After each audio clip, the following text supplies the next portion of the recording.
Muy buenas noches tengan todos. El Señor nos bendiga, el Señor nos permite en esta oportunidad aprender más de Él. El Señor fortalezca nuestros hogares cada día. El Señor nos permita ver a nuestros hijos crecer en los buenos caminos para juntos llegar al hogar celestial, que es donde todos queremos estar ya. ¿Cuántos quieren estar ya en el hogar celestial? Gloria a Dios. ¿Cuántos quieren llevar a toda su familia a ese hogar celestial? Gloria al Señor. En esta noche, antes de ya abrir la palabra de Dios, oremos y pidámosle a Dios fuerzas, inspiración, sabiduría para poder cooperar con Él en esa obra tan especial de conducir hogares a la patria eterna. Padre amante, en esta hora nos ponemos en tus manos una vez más. En esta hora pongo una vez más a todos los hogares de esta iglesia a tu alcance, Señor. En esta hora te ruego, Padre, que todos con nuestras familias podamos llegar a la patria celestial. En esta hora te pido que nos dé sabiduría para entender el mensaje tan importante que nos traes en esta noche y para poder poner en práctica las lecciones de vida eterna que nos impartirás. Padre, te ruego por mi familia en Cuba. Padre, te ruego por nuestros seres más amados donde están, en cualquier lugar de la geografía mundial. Cuídales, guíales. Que tu Santo Espíritu esté con ellos, que cada día tu palabra pueda seguir formando en ellos hombres y mujeres enteramente perfectos y preparados para toda buena obra. Padre, nos ponemos en tus manos en esta hora y lo hacemos con gratitud en el nombre de Jesús. Amén.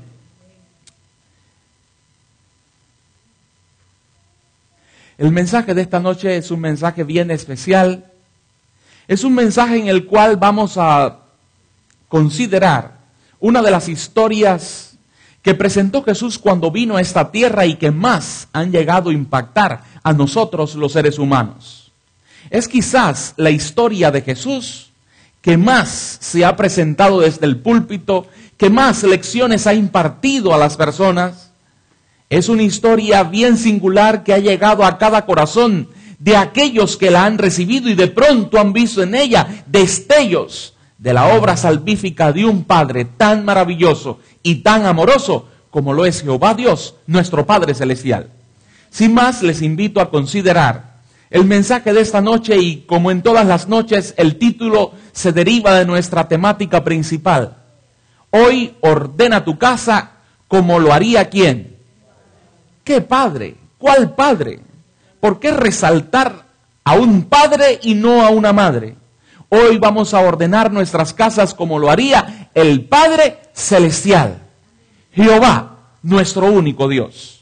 Y antes de ya entrar en las Sagradas Escrituras, es bueno que consideremos un consejo para no olvidar. Un consejo que debe estar latente, presente en cada uno de nosotros, en nuestros hogares, en nuestras parejas, en todo lo que tenga que ver con nuestras vidas, tan beneficiadas hasta hoy por el poder del Dios al que amamos y al que nos entregamos tiempo atrás. Dice este consejo así: ser amado ocupa el segundo lugar.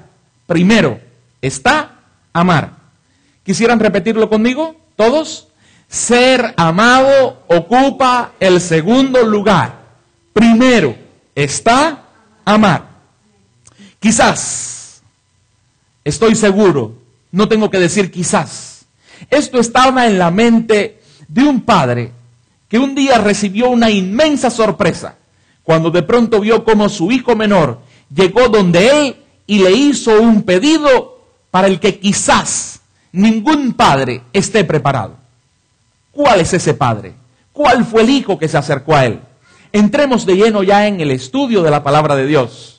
Hoy vamos a considerar esa historia de amor familiar tan especial que aparece en el Evangelio según San Lucas, capítulo 15, versículos del 11 al 32. Esa es una historia bien conocida por todos. No obstante, quiero leerla. No obstante, quiero buscarla allí en su fuente primaria, la palabra de Dios. Dice en Lucas, capítulo 15, versículos del 11 al 32. También dijo: un hombre tenía 2 hijos, y el menor de ellos dijo a su padre: Padre, dame la parte de los bienes que me corresponde. Y el padre les repartió los bienes.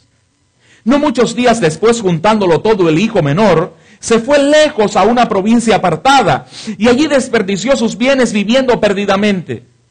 Y cuando todo lo hubo malgastado, vino una gran hambre en aquella provincia y comenzó a faltarle. Y fue y se arrimó a uno de los ciudadanos de aquella tierra, el cual le envió a su hacienda para que apacentase cerdos. Y deseaba llenar su vientre de las algarrobas que comían los cerdos, pero nadie le daba. Y volviendo en sí, dijo: ¿cuántos jornaleros en casa de mi padre tienen abundancia de pan y yo aquí perezco de hambre? Me levantaré e iré a mi padre y le diré: Padre, he pecado contra el cielo y contra ti. Ya no soy digno de ser llamado tu hijo. Hazme como a uno de tus jornaleros. Y levantándose vino a su padre, y cuando aún estaba lejos lo vio su padre, y fue movido a misericordia, y corrió y se echó sobre su cuello y le besó. Y el hijo le dijo: Padre, he pecado contra el cielo y contra ti, y ya no soy digno de ser llamado tu hijo. Pero el padre dijo a sus siervos: sacad el mejor vestidle, y poned un anillo en su mano y calzado en sus pies. Y traed el becerro gordo, y matadlo, y comamos, y hagamos fiesta. Porque mi hijo muerto era y ha revivido, se había perdido y es hallado. Y comenzaron a regocijarse. Y su hijo mayor estaba en el campo, y cuando vino y llegó cerca de la casa, oyó la música y las danzas, y llamando a uno de los criados le preguntó qué era aquello. Él le dijo: tu hermano ha venido y tu padre ha hecho matar el becerro gordo, por haberle recibido bueno y sano. Entonces se enojó y no quería entrar. Salió por tanto su padre y le rogaba que entrase. Mas él respondiendo dijo al padre: he aquí tantos años te sirvo, no habiéndote desobedecido jamás, y nunca me has dado ni un cabrito para gozarme con mis amigos. Pero cuando vino tu hijo que ha consumido tus bienes con rameras, has hecho matar para él el becerro gordo. Él entonces le dijo: hijo, tú siempre estás conmigo y todas mis cosas son tuyas. Mas era necesario hacer fiesta y regocijarnos, porque tu hermano era muerto y ha revivido, se había perdido y es hallado. A lo largo de esa historia, hoy les invito a descubrir factores que llegan e intervienen en la vida de nuestras familias, factores que vienen y se insertan dentro del hogar, algunos malos, otros buenos. En esta noche descubrámoslos, identifiquémoslos y fomentemos a los mejores factores de tal manera que ordenemos nuestros hogares como lo haría el Padre Celestial, que es el Padre que nos presenta esta historia. El Padre en esta historia representa a Dios. El Padre en esta historia representa a ese maravilloso, amante y salvífico Padre Celestial, muy interesado en tu salvación y en mi salvación. Ahora bien, la historia está llena, como les digo, de factores. En primer lugar, cuando estudiamos la historia, podemos considerar una serie de factores que dividen a las familias. ¿Cuáles son esa serie de factores que dividen a las familias? ¿Cuáles son esa serie de factores que hoy pueden tener en jaque a tu propia familia, a mi familia, a muchas familias que pueden ser aún ayudadas por ti y por mí? En primer lugar, veo como un factor que divide a las demandas excesivas.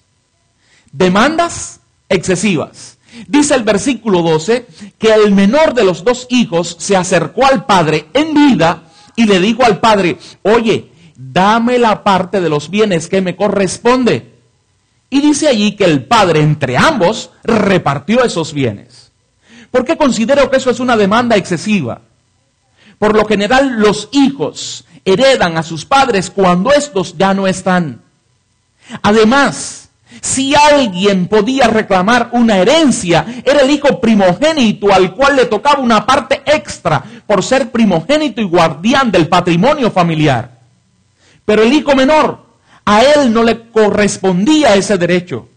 Por tanto, el acercarse a su padre y decirle, dame la parte de los bienes que me corresponde, ¡wow! Él está pidiendo más de lo que le corresponde. Él está pidiendo aún en una época en que no debe estar pidiendo eso como tal. Su padre está vivo. En otras palabras, él hasta le está diciendo a su padre, para mí estás muerto, por tanto, dame ya lo mío que yo me voy. Una demanda excesiva. Ahora bien, esta demanda excesiva muchas veces llega con otros rostros a nuestras familias.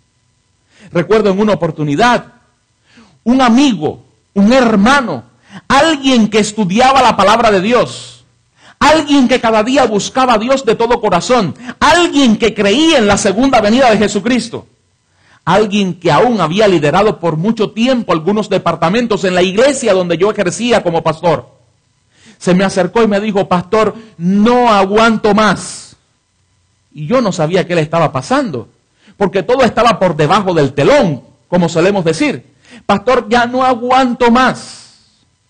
No considere mi nombre para más ninguna responsabilidad en la iglesia. Yo me voy a separar de mi esposa. Yo voy a seguir amando a Dios. Yo voy a seguir esperando a Jesucristo. Pero yo no puedo estar más con mi esposa.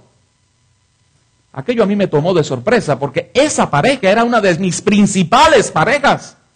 No podía ser que delante de mis ojos allí hubiera crisis y yo nunca lo hubiera percibido para ayudarles.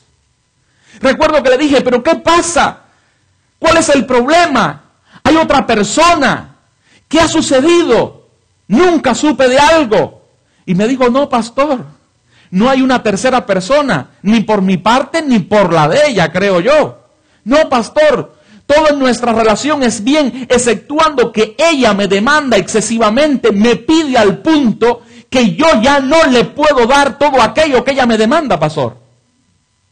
Yo he vivido todo el tiempo para satisfacer sus gustos, sus necesidades y hasta sus caprichos, pero no puedo más. Ya estoy atormentado, no puedo más, la voy a dejar. Recuerdo que le pedí que me diera una oportunidad para hablar con ella y él me dijo, no, pastor, yo mismo no quiero esa oportunidad, no puedo estar al lado de ella. Cada vez que la veo venir, sé que me va a pedir algo y no puedo, ya ni duermo, ya no estoy bien, no quiero, pastor. ¿Cómo es posible que a veces dos personas que pactaron ante Dios amor eterno vean de pronto colapsar esa unidad tan especial porque una de ambas no tenga límites en cuanto a todo aquello que demanda de forma excesiva? ¿A quién? A quien más debiera amar. Demandas excesivas. Este es un factor que divide y que hoy día está trayendo ruina a muchos hogares. Este es un factor que puede llegar a tu casa y romper lo que construiste en muchísimos años de entrega, devoción y dedicación. Por tanto, yo te digo en esta noche, amigo mío, hermano mío, estés acá en el salón presente, estés en Orlando, estés en Tampa, estés no sé en qué lugar escuchándonos o viéndonos por internet.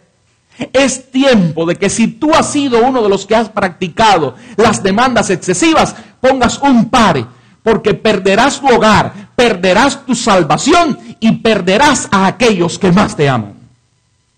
Las demandas excesivas son factores que dividen en la familia.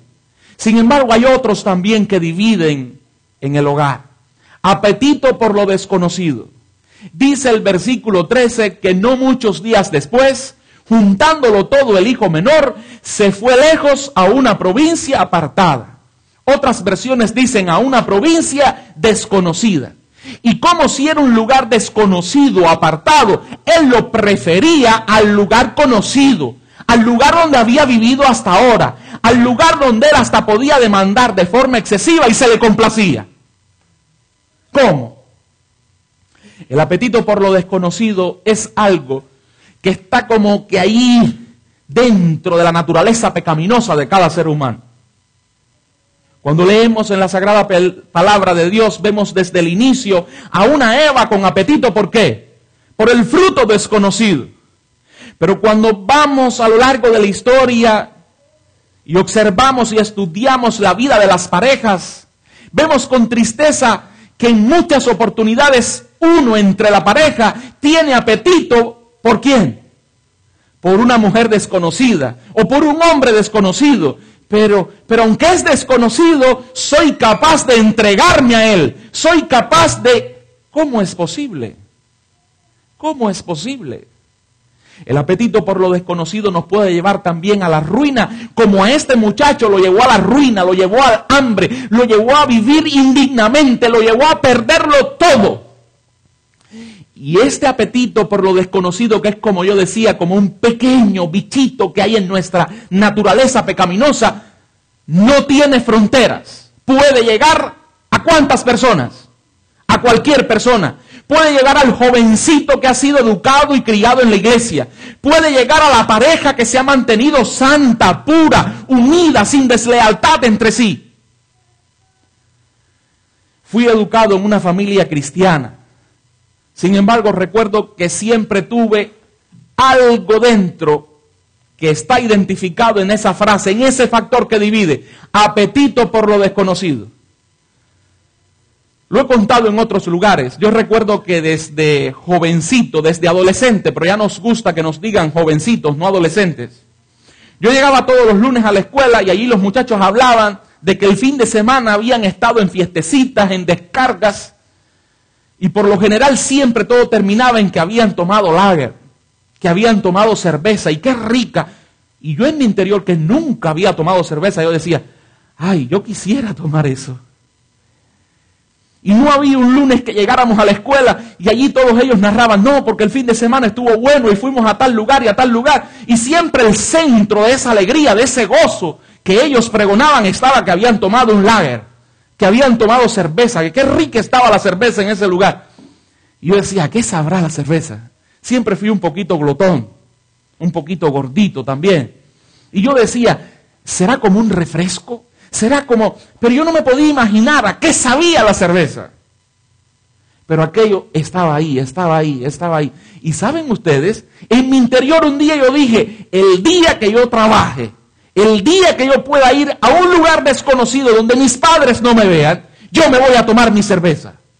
Y yo también voy a poder comprobar que es rica, que qué bien uno se siente con ella, que... Recuerdo que estudié contabilidad, me gradué en Pinar del Río de contador, comencé a trabajar en una empresa municipal de comercio y gastronomía en un municipio pinareño allá en mi Cuba. Y recuerdo que allí yo trabajaba, ayudaba a muchos administradores en los papeles contables que ellos traían allá a la empresa y demás. Pero aquello estaba todavía dentro de mí. Porque los lunes, cuando los trabajadores llegaban y contaban lo que habían hecho el fin de semana, siempre la cerveza también formaba parte de un protagonismo extraño que yo no entendía, porque yo nunca me había tomado ninguna. Un día yo estaba trabajando en otro lugar, haciendo algunas visitas a algunas unidades nuestras, cuando de pronto llego a un lugar donde están vendiendo cerveza. Y yo dije, este es el día en que yo voy a probar el lager. Este es el día en el que yo me voy a tomar mi cerveza. Y toqué en mi bolsillo y tenía dinero. Y yo entré a aquel lugar deseando ¿qué? Y recuerdo que cuando entro a aquel lugar, y casi ya voy a hacer la fila, allá le llamamos la cola, para comprar la famosa cerveza, de pronto quien está vendiendo las cervezas me identifica. Yo no sabía quién era él, pero él sí sabía quién era yo. Y recuerdo que dice él al administrador del lugar, Guillermo, ven acá, mira quién está aquí, el muchacho que trabaja en la empresa, que es cristiano, y me dice acto seguido a mí, ven para acá, no te podemos brindar porque lo único que hay aquí es cerveza y tú no tomas. Pero ven, dinos, ¿por qué estás aquí? ¿Qué necesitas? ¿En qué podemos ayudarte? Y yo entré y conversé con ellos casi de manera tartamuda y estaba hasta nervioso. Cuando logré salir de aquel lugar, le di gracias a Dios, porque ese que era el día en el que yo me iba a tomar mi primera cerveza, y quién sabe después de esta, cuántas más. Él me protegió y yo no llegué a tomarla. Hoy día tengo 41 años, nunca he tomado cerveza, nunca he tomado otra bebida alcohólica, y le doy gracias a Dios porque nunca me ha hecho falta. Sin embargo, he visitado en cárceles a amigos míos de mi educación secundaria, Su familia me ha pedido, pastor, visítelo porque él recuerda muy bien cuando ustedes estudiaban juntos, cuando ustedes repasaban para las pruebas. Pastor, se convirtió en un alcohólico. Pastor, su vida ha estado destruida. Pastor, bajo los efectos del alcohol, hizo lo malo que hizo y por eso lleva años en la prisión. He visitado a personas que los lunes decían, qué rico la pasé. Lo rico temporal de este mundo les llevó ¿a dónde? A la ruina, a la crisis, a la perdición. Gloria a Dios que yo nunca caí en el punto en el cual pude caer de aquel apetito por lo desconocido. Hombre presente, no sé si tú has pensado en algún momento que una mujer desconocida puede tener mejor sabor que la tuya. Yo te digo algo, no lo hagas. El apetito por lo desconocido puede de pronto parecer algo, como dice la Biblia, como que en el paladar, sin embargo, su fin es muerte, ruina, perdición. Si Dios te dio una dama tan especial como la que tienes a tu lado, cuídala, ámala y solo entrégate a ella todos los días de tu vida. Mujer presente, no pienses que porque otro hombre te dice que él sí. Si Dios ya te dio uno y con ese estás tú, y con ese hiciste tu pacto ante Él, ámalo, entrégate a Él y prepárate cada día no solo para disfrutar las grandísimas bendiciones que Él va a traer sobre tu hogar, sino para disfrutar muy pronto y por toda la eternidad las bendiciones del hogar celestial. Hay otros factores que dividen presentes en esta historia. Deseos no controlados. ¿Qué significa deseos no controlados? Cuando vamos al versículo 13 vemos que él en ese lugar desconocido, en ese lugar apartado, dice que desperdició sus bienes viviendo ¿cómo? Perdidamente. Por lo general todos nosotros hemos tenido deseos y estos deseos pueden ser catalogados en deseos buenos y en deseos malos. Sin embargo, creo que ustedes me dan la razón si yo les digo que cuando el deseo malo ha llegado, tú y yo muchas veces, es más, creo, la mayor parte de las veces hemos podido controlar ese mal deseo. ¿Sí o no? Pero este muchacho ahora vive de manera descontrolada. Este muchacho ahora dice que vivió perdidamente. ¿Quién es el que vive perdidamente? Aquel que no es capaz de controlar sus deseos, aún reconociendo que los deseos, esos que tiene, son malos. Aún escuchando el consejo de quienes le aman, que le dicen, eso que quieres es malo. El apóstol Pablo vivía esta lucha cuando dice que muchas veces lo que él quería hacer, el deseo que tenía, no lo satisfacía, no lo consumaba. Y que lo que no quería hacer, eso era lo que hacía porque entendía que era lo bueno que debía hacer. Ahora este muchacho, una vez alejado del Padre, no podía ejercer el fruto del Espíritu. Y el fruto del Espíritu trae consigo algo que se denomina dominio propio. Lejos del Padre no podemos vivir con el fruto del Espíritu, sino que el fruto de la carne se posesiona y domina nuestra voluntad. Por eso yo te digo en esta noche, no te alejes más del Padre. Y nota que te digo, no te alejes más, porque en algún momento de la vida tú y yo nos hemos alejado. Nos hemos alejado con voluntad propia de alejarnos como Jonás. O nos hemos alejado de manera subjetiva porque hemos caído en la trampa del enemigo. Cerca del Padre podemos ejercer el dominio propio, porque el fruto del Espíritu está en nosotros. Lejos del Padre tendremos deseos como no controlados. ¿Creen ustedes que todos los hombres que traicionan a sus parejas y las damas que traicionan a sus hombres lo hacen porque ellos quieren destruir su hogar? Yo recuerdo de un amigo mío que yo fui y le dije, pero ¿cómo es posible que teniendo un hogar tan bonito, una mujer tan especial que ha hecho tanto por ti y aún por tus padres enfermos, tú hicieras esto? Y él me decía, es que yo tenía que hacer el papel de hombre. Yo tenía que hacer lo que hice, aunque perdiera todo. ¿Cómo es posible que las personas puedan actuar de una manera tan insensata? Lejos del Padre, tú no dudes de alguien lo que pueda hacer, aunque sea insensato, aunque sea hasta anormal su proceder. El enemigo, cuando se posesiona de nosotros, nos lleva a los lugares más insospechados y más bajos, que ni siquiera podemos imaginar, porque nosotros no estamos lejos del Padre. Nosotros vivimos a la sombra del Omnipotente. Por eso es muy bueno que ordenemos nuestros hogares como lo haría el Padre, estando cerca de Él y controlando nuestros malos deseos. Este hijo no pudo controlarlos. Y si en algún momento ves que no estás controlando un mal deseo que hay en ti, acércate al Padre. Todo lo que ha sucedido es que te alejaste un poco de Él. Pero si te acercas al Padre, podrás mantener todo bajo control. Porque precisamente ni vas a ser tú el que controle las cosas. Va a ser Él que estará dirigiendo tu vida. Hay otros factores que dividen a nuestras familias. Uno de ellos son las discrepancias hogareñas no resueltas. Cuando vamos a los versículos 28 y 30, vemos un cisma que hay en la comunicación y en la relación entre hijo menor e hijo mayor. Allá, cuando el mayor llega y no quiere entrar y no quiere gozarse con su hermano, no piensen que eso surge allá. Yo creo firmemente que el problema de relación, de comunicación entre ellos, venía de atrás. ¿Quién sabe si ese es el problema que influyó en el hijo menor para decir, no me va a mangonear más mi hermano mayor, me voy de la casa? Los problemas familiares no resueltos desencadenan en cualquier momento. Estallan y hacen colapsar a la familia en cualquier circunstancia. De pronto, cuando todo el problema parecía resuelto, una discrepancia hogareña no resuelta hizo que el problema se agudizara. La Biblia es clara cuando dice que no se debe poner el sol sobre nuestro enojo.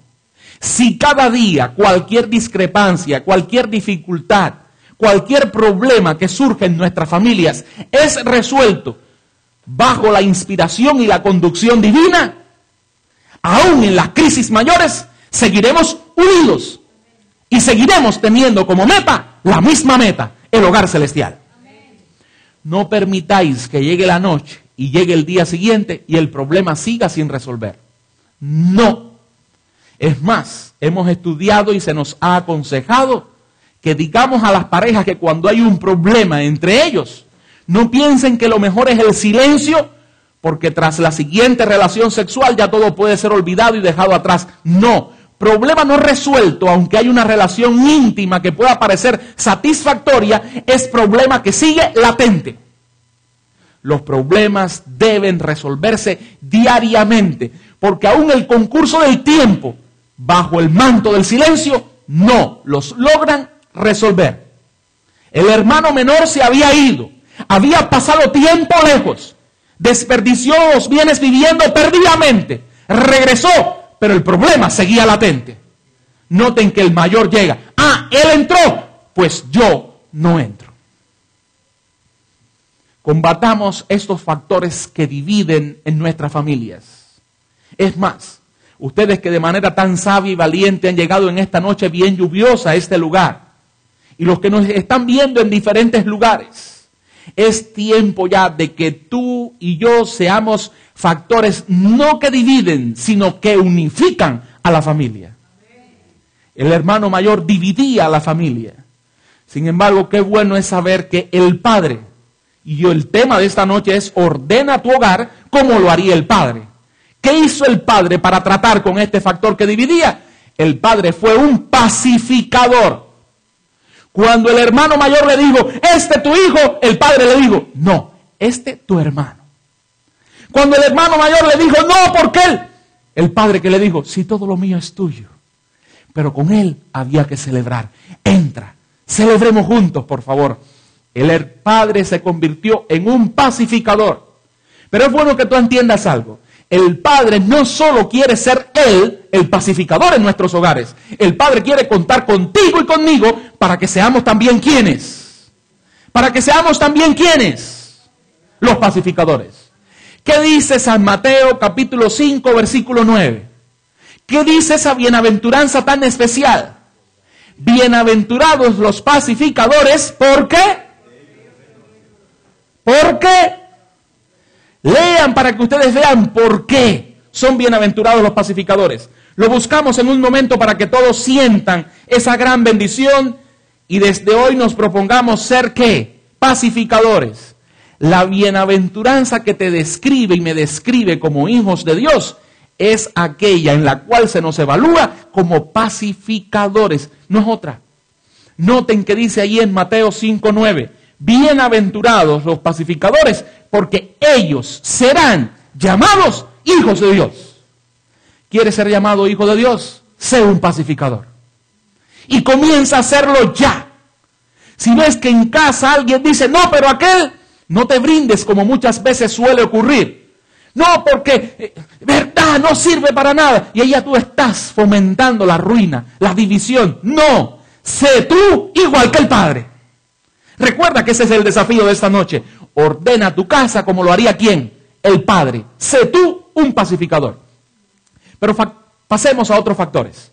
Hay otros factores bien especiales dentro de la parábola. Factores que unen. Hasta ahora vimos factores que ¿qué? Que dividen. Pero ahora vamos a ver factores que unen. El primero de ellos que yo veo ahí en la parábola, buenos recuerdos. ¿Qué dice en el versículo 17 de nuestra historia? Dice, y volviendo en sí, dijo el hijo menor, ¿cuántos jornaleros en casa de mi padre tienen abundancia de pan?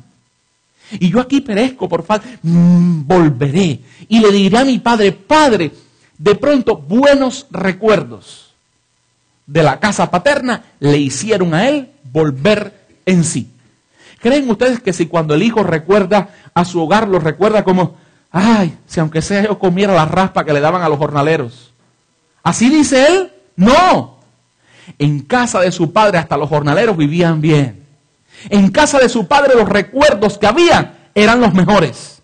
En casa de su padre todo era lo máximo. A un lugar así siempre vale la pena retornar. He tratado con muchas personas que aún han salido de nuestra iglesia en algún momento de crisis de su vida. Se han ido lejos del Padre, han estado años fuera. Sin embargo, un día han sido visitados.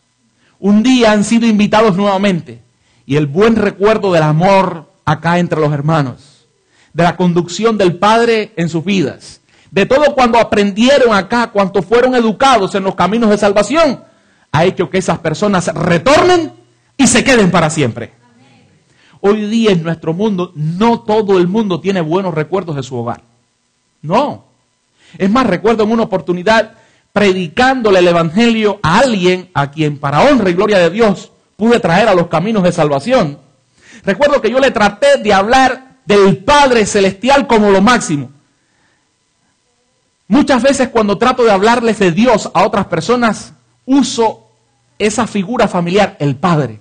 Porque no es verdad que es una figura linda, pero yo no podía imaginar lo que a él le había pasado, los traumas que él tenía. Y recuerdo que cuando yo traté de predicarle, de hablarle del Padre, me dijo, no me hables más. Y yo me quedé como ahora ustedes así, ¿qué pasó? Y me dijo, toca aquí. Y me pidió la mano. Y yo le di mi mano. Y me puso mi mano aquí en su cabeza, aquí en el centro. Y cuando yo pongo mi mano ahí, mi mano se hundió. En el centro de su cabeza todo estaba suavecito y se hundía, Misael. Y ahí él me narró su historia. Me dijo, desde pequeño yo nunca tuve juguetes ni nunca tuve tiempo para jugar. Porque la situación económica de mi familia era bien crítica. Y mi padre me llevaba a trabajar con él. Yo era su ayudante. Y un día yo estoy trabajando con mi padre en una casa donde había niños jugando con juguetes bien lindos. Y mi padre me decía, tráeme esto, y yo corrí y se lo llevaba. Y haz esto, y yo corrí y lo hacía. Pero en un momento mi padre me dice, ve y tráeme el martillo. Pero yo estaba concentrado viendo a los niños de mi edad que estaban jugando. Y yo allí mirando a los niños de mi edad que estaban jugando, me distraje. Y mi padre de nuevo me dice, ven y tráeme el martillo. Y yo fui y le llevé otra herramienta, le llevé una cuchara de albañilería. Y volví para seguir mirando a los niños que estaban jugando. Y mi padre me tomó de manera cruel por el brazo, me apretó, me llevó hasta la caja de herramientas, sacó el martillo y me dijo, esto es un martillo. Y en su furor, en su enojo, en su ira, hizo algo que ni yo creo que mi padre quería hacer, pero lo hizo. Lo hizo, pastor, por eso no me hables del padre. Dice, con el martillo me dio aquí, me fracturó mi cráneo. Mi padre estuvo tiempo preso. A mí no me crió mi padre, a mí me crió mi abuelita. Pero yo crecí con un objetivo en mi vida, que cuando yo fuera grande, yo mataría a mi padre. No me hables del padre, porque todavía yo no he cumplido mi objetivo. Para yo llegar a ser feliz en esta vida, yo tengo que matar al hombre que me hizo esto. De ahí en adelante la lucha fue más grande, porque no solo era presentarle a Dios como un padre diferente, era también calmar aquel mal deseo, aquel deseo de venganza, aquel deseo de justicia propia, para llevarlo a la justicia del Padre, que es la que nos cubre y nos hace felices, aunque otros nos hagan lo que aún le hizo el padre de este muchacho. Ahora, no todos hemos tenido buenos recuerdos en nuestros hogares, pero sí todos podemos sembrar buenos recuerdos en el hogar que hemos establecido o que vamos a establecer. Por eso yo les digo en esta noche, siembren buenos recuerdos. Un buen recuerdo siempre traerá a tu hijo de vuelta. ¿Escuchaste? Un buen recuerdo siempre hará que la persona que se marche diga, tengo que regresar. Un buen recuerdo siempre va a unir y no a dividir. Hay otros factores que unen dentro de esa historia tan especial, la buena comunicación. ¿Por qué digo la buena comunicación? Nótese que el hijo cuando va a regresar dice, me levantaré, iré a mi padre y le diré. ¿Cómo él sabía que podía decirle al padre?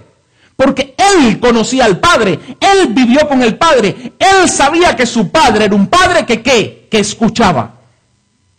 Hoy día, dicen los psicólogos que uno de los mayores problemas de la nueva generación es que no ha sido escuchada. Y como no ha sido escuchada, por eso al crecer ellos tampoco quieren escuchar a aquellos que no le escucharon primero. ¡Wow! Está duro eso. Ellos no han sido escuchados. Ellos venían con su problema, pero su problema era tan insignificante para el progenitor que este dijo, espérate que ahora estoy ocupado, estoy viendo la serie mundial. Espérate que ahora estoy ocupado, estoy leyendo las noticias actuales. Espérate. No fue escuchada. Por tanto, ellos crecieron sin ser escuchados y ahora dicen, no quiero escuchar, yo tampoco. La mala comunicación hace colapsar nuestras familias, nuestros hogares. Pero gloria a Dios, el Padre nos enseña que con Él siempre hay buena comunicación. El que a Él va, Él no le echa fuera. El que a Él clama, Él siempre le escucha. El que a Él acude, siempre encuentra solución en Él para su problema. No hay Padre como nuestro Padre Celestial. Ahora, sintamos inspiración en Él para también tú y yo escuchar. Y saben, me he percatado de algo. Los cristianos, los que estamos cerca del Padre, por lo general, escuchamos muy bien a las personas foráneas que tienen problemas. Hay un vecino nuestro que tiene problemas y le escuchamos bien y lo tratamos de manera excelente, porque sabemos cómo tratar a la gente para traerlo a Jesús, para ayudarlo. Pero muchas veces somos especialistas en escuchar a los foráneos, a los que están fuera de, pero no escuchamos mucho a los que están dentro de. ¿No se han percatado de eso ustedes? ¿No se han percatado de eso ustedes? Es tiempo ya de que tú como esposo escuches más a tu esposa. Porque fíjate algo, tú serías capaz de escuchar a una persona que todavía no se ha entregado a Jesús muchísimo con tal de ayudarla y traerla acá. Ya tu esposa está aquí contigo, por tanto, escúchala más a ella primero. Ella debe ser tu prioridad. Esposa, escucha más a tu esposo. A lo mejor en tu trabajo pasas todo el día, las 8 horas escuchando a personas foráneas.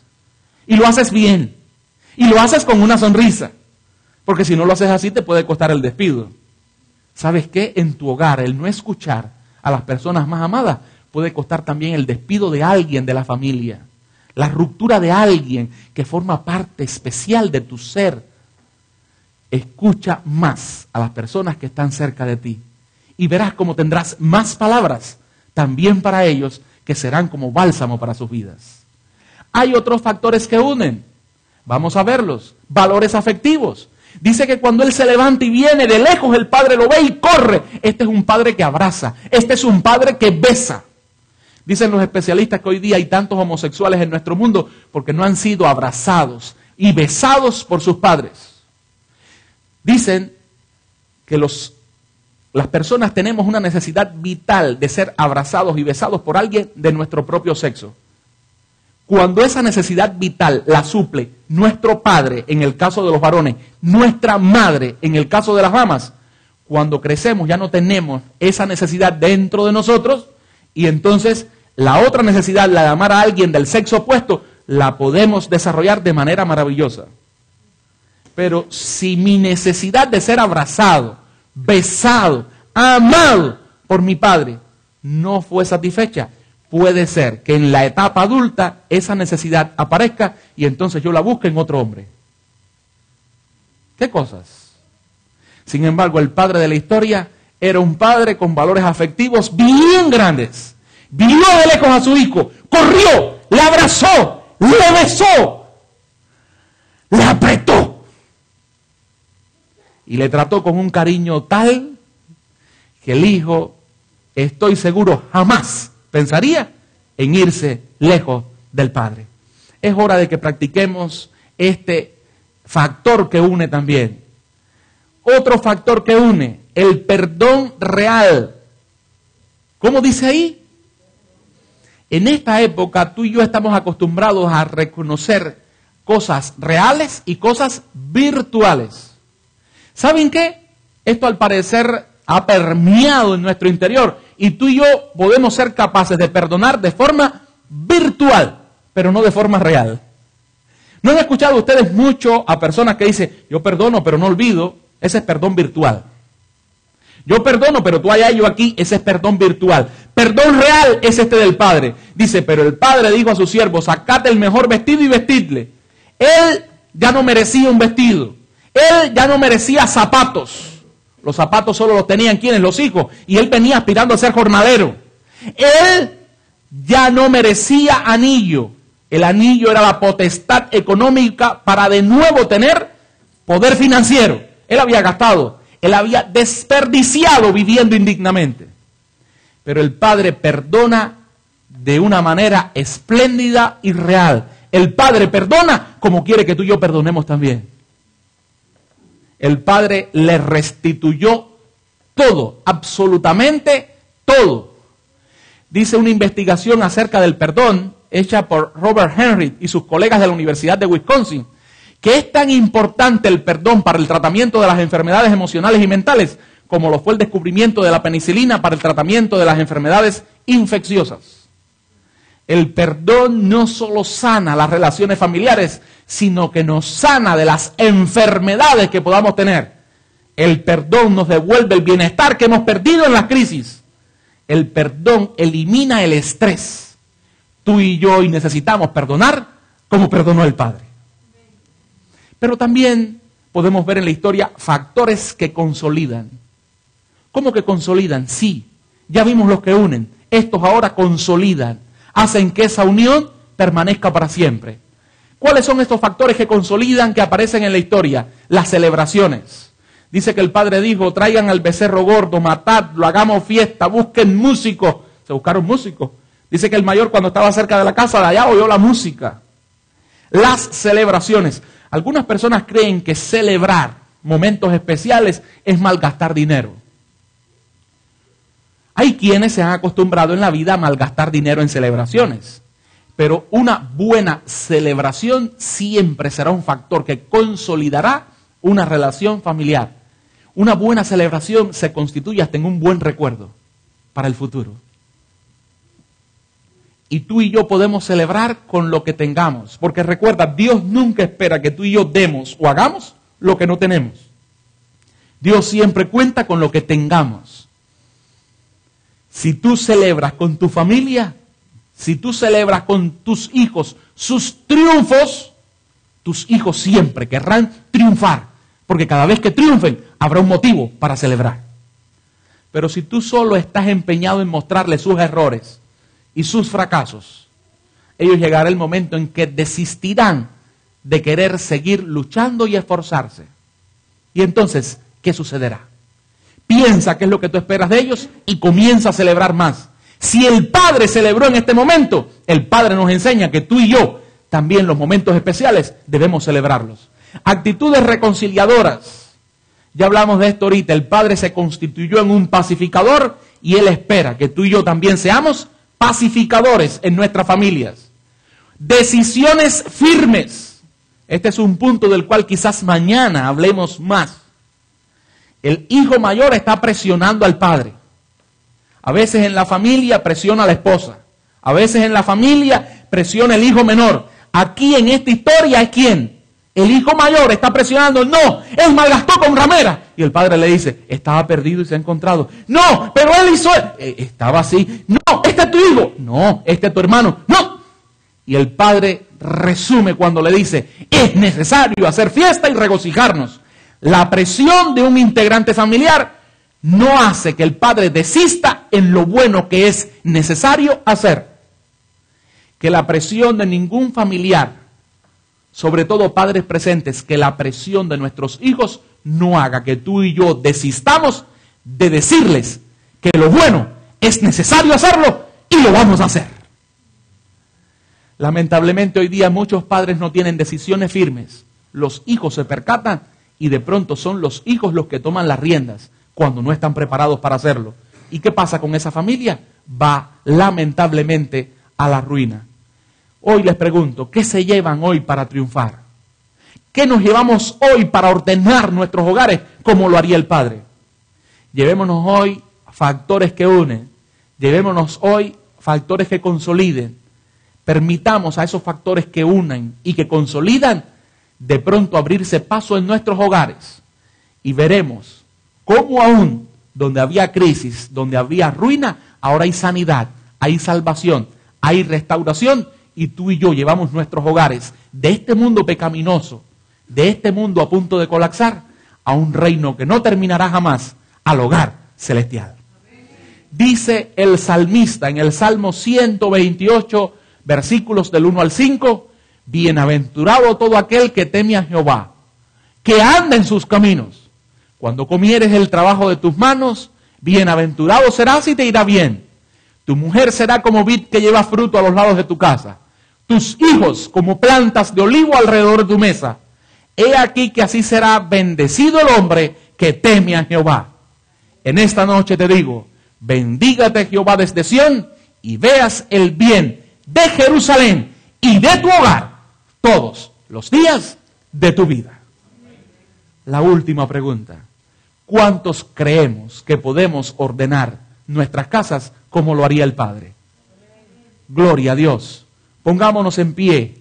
Digámosle, Señor, síguenos mostrando cómo ordenar nuestros hogares, porque nosotros en tu nombre queremos levantarlos, queremos fortalecerlos, queremos llegar con ellos al hogar celestial. Padre amante, gracias por el mensaje de esta noche y por las lecciones que nos da el Padre a los que somos padres, a los que somos hijos, a los que somos hermanos, a todos que queremos vivir contigo, el Padre Celestial, por toda la eternidad, muy pronto cuando vuelva Jesús. Ayúdanos, Señor, a restaurar nuestros hogares en tu nombre. Ayúdanos a ordenar nuestras casas como tú lo harías y más que eso, como tú ya lo quieres hacer. Permite, oh Dios, que al marchar a nuestros hogares en esta noche, marchemos con alegría, con gozo, con inspiración y con fortaleza, porque entendamos que si aún en tu propio hogar, donde nos muestras que estaban representados todos tus hijos a través del menor y del mayor, hubo crisis, hubo caos, pero hubo restauración. En nuestros hogares donde hoy día hay crisis, hay caos, en tu nombre también habrá sanidad y restauración total. Ayúdanos a lograrlo, oh Dios. Interven en cada familia de las que están aquí representadas o en cualquier lugar a través de internet. Permite que cada día nuestros hogares, con tu ayuda, sean levantados en tu nombre. Todo te lo rogamos, Padre, en el nombre de Jesús. Amén. Amén. Amados, todas esas noches podemos traer peticiones específicas de problemas de hogar o de cualquier tipo de problema y depositarlas en esa cajita que al final de la semana se van a extraer esas peticiones, quedarán entre tú y Dios y van a ser quemadas. Podemos traer nuestras peticiones, vamos a estar orando por las peticiones. Vamos a estar orando, ya estamos orando por todos los hogares. Si alguien necesita algo más que oración, véanos. Estamos en la disposición de ayudar en todo cuanto podamos. Dios les bendiga siempre. Amén.